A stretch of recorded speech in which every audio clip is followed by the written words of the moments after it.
What up, y'all? I'm Bokeh Bob, and today we're going to be checking out the Tecsee Bocchi Switch, which was sent to me from Unikeyboards. Quickly glancing over the specification of these switches, it seems as if they're a recolor of the infamous and elusive Zaku switch from Bolsa Supply. Before we crack these open and get into the details, let's hit that B-roll and check out these switches.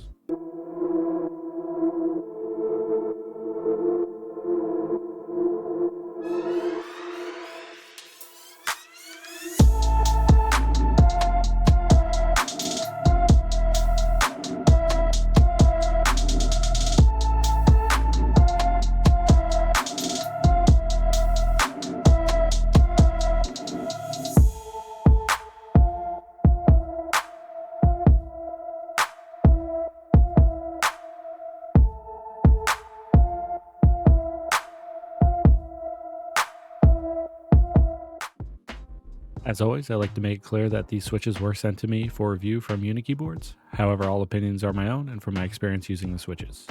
I usually use the switches for about a week before releasing a review. This was a couple weeks because I've been on vacation and such. Also try to check them out on stream. If you like to watch live streams, I do stream on here on YouTube and on Twitch throughout the week. Usually Tuesdays and Thursdays now at 8:30 p.m. EST. Also, it would be greatly appreciated if you can like and most importantly subscribe to the channel, as this is a great way to support me and allows me to bring more reviews like these to you in the future. The Tecsee Bocchi is a recent budget option from Tecsee that is available on unikeyboards.com. I'll have the link to them in the description below. These are 29 cents a switch, which is actually pretty good since HMX and B-Sun are right around that price range. The other interesting thing about this switch is the specs on paper look exactly the same as the Zaku switch. We don't have the specs on the Zaku's stem length, which, we could really measure it if we want to. So I can't confirm if it's an exact recolor, but side by side, these switches sound very similar, but I wouldn't say they sound exactly the same. Tecsee has been in the switch manufacturing for a little while now, and it looks like they're trying to lower their prices to compete with manufacturers like HMX and B-Sun and any other the 30 to 45 cent switch range market. These companies have been releasing switches on a regular basis, and they're actually really good, so I think Teksee's trying to jump into that market segment. Let's crack open the Bocchi switch, check it out, see the specs, and of course see how they sound by themselves, and we'll go one-on-one with the Zaku. Then I'll break down my pros and cons and give you all a recommendation.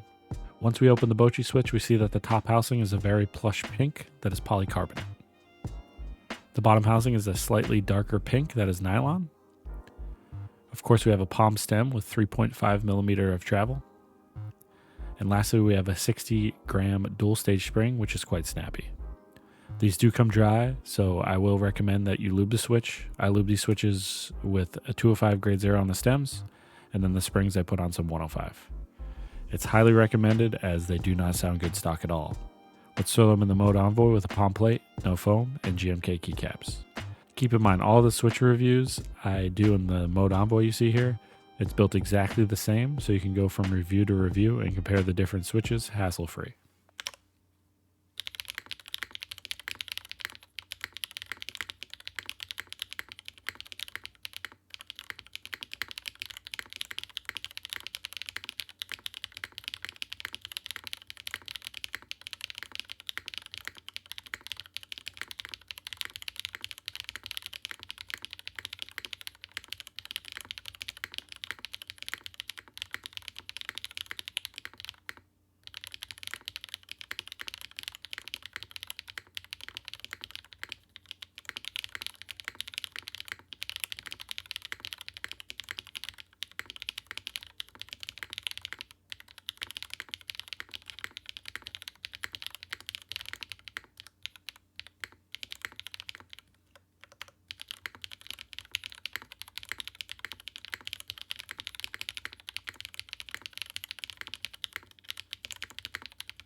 Now that we have heard the switch, let's put it side by side with the Zaku and see how they compare. The Bocchi will be G and the Zaku will be H.